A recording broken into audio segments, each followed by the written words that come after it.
আগে আল্লাহ বাপমা দোয়ায় ইনশাল্লাহ আমরা সিরাজগঞ্জ উল্লাপাড়া উদ্দেশ্যে রওনা দিলাম।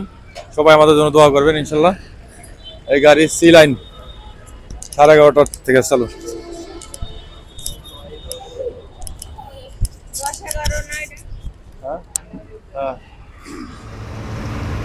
অবশেষে গাড়ি চলতে চলতে পেটে গেছে, খুব ভোক লাগে ভাই।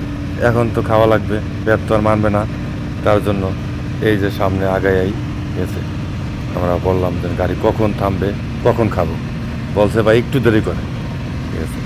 আবার আমাদের ড্রাইভারটা ভাইয়া আসলে চশমা লাগাইছে। পরে বললাম ভাই আপনি কালো চশমাটা খোলেন, কারণ যেইভাবে গাড়িটা চালছে তাতে মনে হয় যেন উনি কোনো কিছু একটা করে ফেলে। অনেকটা ভয় পাইছি, কারণ উত্তরবঙ্গে গাড়িগুলো নেমে চলাচল, ঠিক আছে। এটাই সবচেয়ে ভয়ানক জিনিস। আর রোডটা পায় তো এত সুন্দর রোড, দেখার মতো। এই কারণে যাক আলহামদুলিল্লাহ আমরা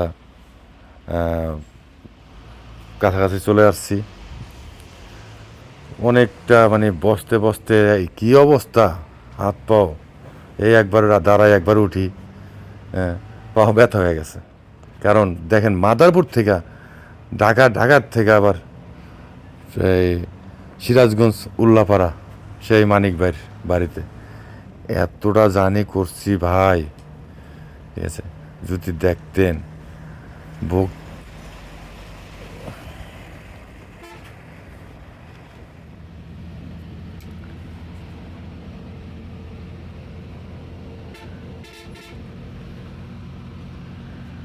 এই যে যমুনা সেতুর উপর উঠে গেলাম। যমুনা সেতু চলতে আছে আর তো শেষ হয় না, শেষ কখন হবে। এদিকে তো পরে পেটে ভোক লাগছে। ওদিকে দেখেন কত সুন্দর, ওই যে দেখা যায় রেল লাইন নতুন করছে, ঠিক আছে। বাম পাশে দিয়ে আবার দেখা যায় চর জাগছে, কারণ যমুনা সেতুটা গেছে শুকাইয়া, অনেকটা চর জায়গা রয়েছে। গাড়ি তো যাচ্ছে গাড়ি, কত সুন্দর ব্রিজটা করছে। উপর দিয়ে আবার তার খাম্বাগুলো কত সুন্দর দেখা যায়। একটু পর পর একই ড্রাইভারে ভাই কখন থামবো, কখন থাকবো।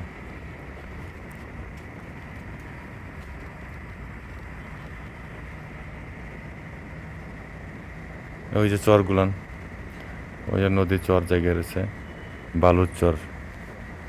মন চাইছিল ওখান থেকে গাড়ির থেকে ফাল দিয়ে পড়ে যায়, একটু হাইটা আবার উঠি।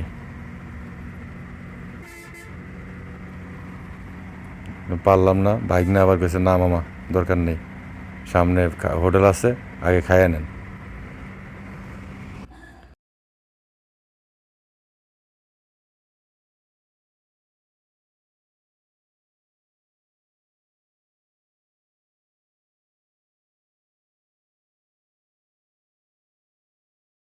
তাহলে আমরা এখানে সবজি কিছু এখানে আছে সবজি কিছু হ্যাঁ এখানে আছে সবজি।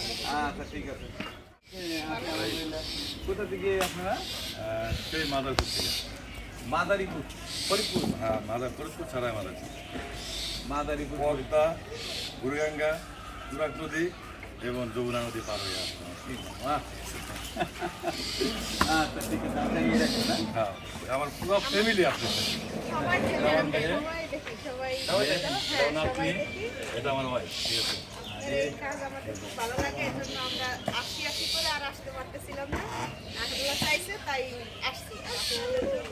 এটা দেখে আমরা নিজস্বভাবে একটা চ্যানেল খুলছি। এই আপনাদের থেকে অনুপ্রেরিত হই, আপনাদের দেখে ভালো লাগে। মানে আমরাও চেষ্টা করতেছি যাতে একটু সবাইকে সাহায্য করতে পারি যতটুকু আমাদের সম্ভব। আমরা মামা ভাইগনা নামে একটা পেজ খুলেছি, চ্যানেল। তো আমাদের টুকিটাকি কিছু ভিডিও এখানে আপলোড করা আছে, হয় আর কি। আপনাদের থেকে অনুপ্রেরিত হই আর কি। মানে আপনার শুরু থেকে আমরা সব ভিডিও দেখি।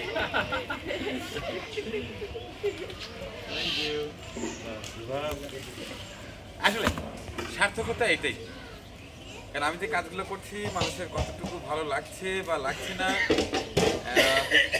সেটা কিন্তু এটারই প্রমাণ যে আসলে এই কাজগুলো অনেকেই ভালোভাবে নিচ্ছে এবং তারা নিজেদের মতো করে শুরু করে দিচ্ছে। আসলে এইভাবে আমি একটা কথা বলি, অনেকেই কমেন্টে লেখে যে ভালো কাজ করে দেখান কেন।